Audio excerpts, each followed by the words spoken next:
मटर और आलू की सब्ज़ी तो आपने बहुत दफ़ा खाई होगी, लेकिन आज मैं आपके लिए लेकर आई हूँ मटर और आलू के पराठे और उसके साथ इंतहाई शानदार से स्नैक्स, जो कि पकोड़े हों, बाकी स्नैक्स हों, सभी को पीछे छोड़ जाएंगे क्योंकि ये बहुत ज़्यादा टेस्टी बनते हैं, बहुत ज़्यादा मज़े के बनते हैं।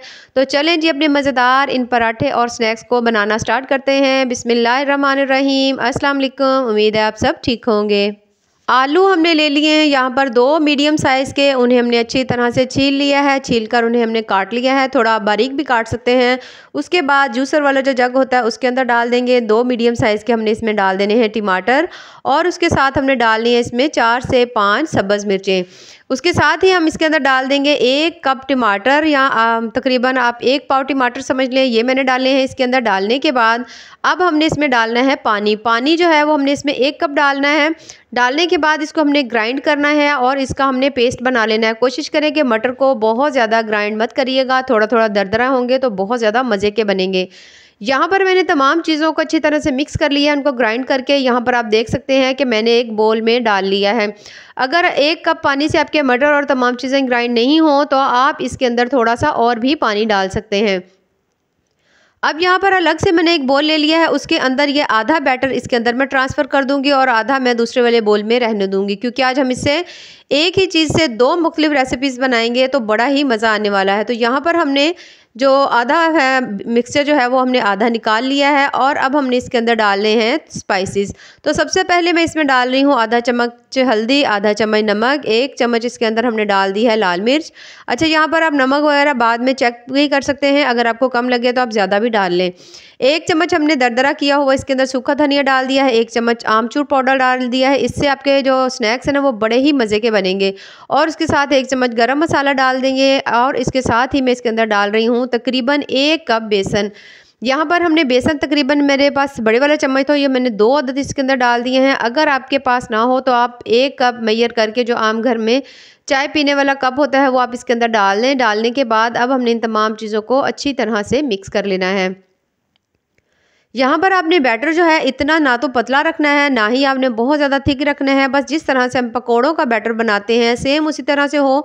तो जब आप मिक्स कर रहे हो आपको लगे कि ये अच्छी तरह से सेट नहीं हो रहा, यानी कि इसके पकोड़े जो हैं वो सही से नहीं बनेंगे, तो फिर आप उसके अंदर थोड़ा सा बेसन और डाल लें और आपका बैटर इतना थिक होना चाहिए जिस तरह से पकोड़े का होता है।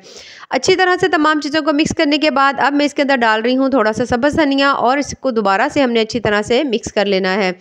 मिक्स यहाँ पे कर लेंगे और इसे थोड़ी देर के लिए हमने रख देना है रेस्ट पे, ताकि तमाम चीज़ें अच्छी तरह से सेट हो जाए। तो बहुत ज़्यादा मज़ेदार ये जो स्नैक्स है बनते हैं और बहुत ज़्यादा इनका जो टेस्ट है ना बड़ा ही कमाल का आता है।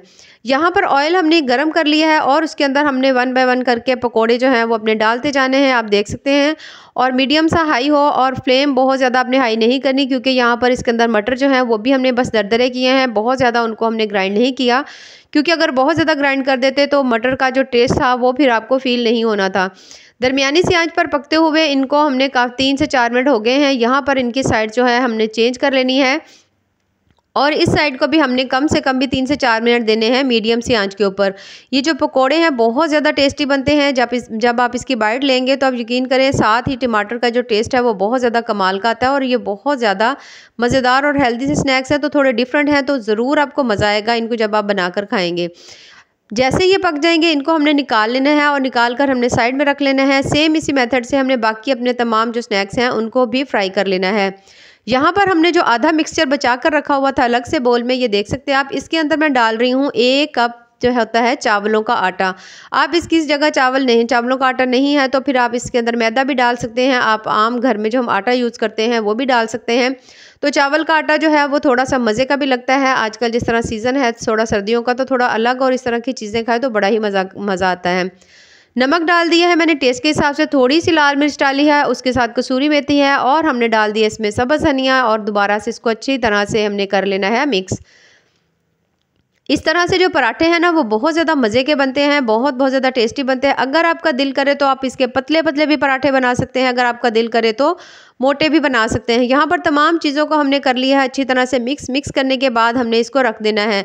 तो जब हमने इसके पराठे बनाने लगना है ना, तब हमने इसके अंदर डाल देना है थोड़ा सा यहाँ पर आप चेक कर सकते हैं 1/4 चम्मच जो है मैंने इसके अंदर डाल दिया है बेकिंग सोडा का। तो इससे ये होगा कि आपके पराठे बड़े नरम बनेंगे, बड़े खस्ता बनेंगे और थोड़े फूले फूले से बनेंगे। इसको हमने मिक्स कर दिया। अच्छी तरह से मिक्स करने के बाद यहाँ पर हमने ले लिया है एक पैन, और पैन के अंदर अच्छी तरह से हमने लगा लेना है कुकिंग ऑयल हो या घी हो, जो भी आपके पास है। और ये जो बैटर हमने बनाकर रखा हुआ था इसको इसके अंदर हमने डालना है। यहाँ पर मैं पैन केक के अंदर थोड़ा मोटा पराठा बना रही हूँ, जिस तरह से पिज़्ज़ा वगैरह होते हैं। तो क्योंकि बच्चों को थोड़े से इस तरह से मज़ा आता है चीज़ खाने का, तो मैं थोड़े मोटे बना रही हूँ। लेकिन अगर आपका दिल करे तो आप पतले बना सकते हैं, जो भी आपको सहूलत हो या जिसमें आप ईजी फील करें। अब यहाँ पर थोड़ा मोटा पराठा है, तो यहाँ पर हमने जो फ्लेम है ना वो अपनी बिल्कुल स्लो रखनी है, फ्लेम हाई नहीं रखनी। और एक साइड को हमने कम से कम भी 3 से 4 मिनट देने हैं। 3 से 4 मिनट के लिए आपने इसको कुक करना है, ताकि अच्छी तरह से अंदर जो टमाटर हैं वो भी पक जाएं और तमाम चीज़ें अच्छी तरह कुक हो जाए। जो इसके अंदर आटा है वो भी अच्छी तरह सेट हो जाए। तो ये तभी होगा जब आप इसको बिल्कुल हल्की सी फ्लेम के ऊपर 3 से 4 मिनट पकाएंगे ढक्कन लगाकर। 3 से 4 मिनट के बाद यहाँ पर आप देख सकते हैं अच्छी तरह से साइडें इसकी कुक हो गई हैं, दरमियान से हल्का सा रह गया है। तो थोड़ा सा घी लगाएंगे और बहुत ही आराम से इस तरह से करते हुए आपने इसकी साइड को चेंज कर लेना है। बस इस साइड पर भी हल्का हल्का सा घी लगा लेना है हमने, और इसको हमने थोड़ी देर के लिए फिर से पकने के लिए छोड़ देना है। यानी दोनों साइडों को आपने कम से कम भी 3 से 4 मिनट का टाइम ज़रूर देना है, ताकि ये बहुत मज़ेदार और ज़बरदस्त सा पराठा जो है ना वो हमारा अंदर तक पक जाए। और यहाँ पर बहुत ज़बरदस्त हमारा पराठा भी पक चुका है। यहाँ पर मैं आपको एक दिखा रही हूँ, लेकिन इतने से बैटर से कम भी 5 से 6 पराठे ईजिली रेडी हो जाते हैं। तो बहुत ही ज़्यादा मज़ेदार ज़बरदस्त सी मटर से बनने वाली ये रेसिपीज़ मैंने आपके साथ शेयर की हैं। तो अगर आपको मेरी आज की रेसिपी पसंद आए तो चैनल को ज़रूर लाइक करें, सब्सक्राइब करें। बहुत ही ज़्यादा टेस्टी हैं, बहुत ज़्यादा हेल्दी हैं और बिल्कुल ही डिफरेंट अंदाज़ में है। तो अगर आपको ये रेसिपीज़ पसंद आए तो ज़रूर लाइक करिएगा। ये देख सकते हैं माशाल्लाह से पराठा हमारा कितना ही मज़े का बना है। ये देखें आप, माशाल्लाह से आप चेक करें, बहुत ही ज़्यादा मज़ेदार, टेस्टफुल और हेल्दी सा पराठा बना है और अंदर तक पका हुआ है। मटर भी आपको नज़र आ रहे हैं, तो बहुत ही ज़्यादा खाने में भी ये टेस्टफुल सा होगा।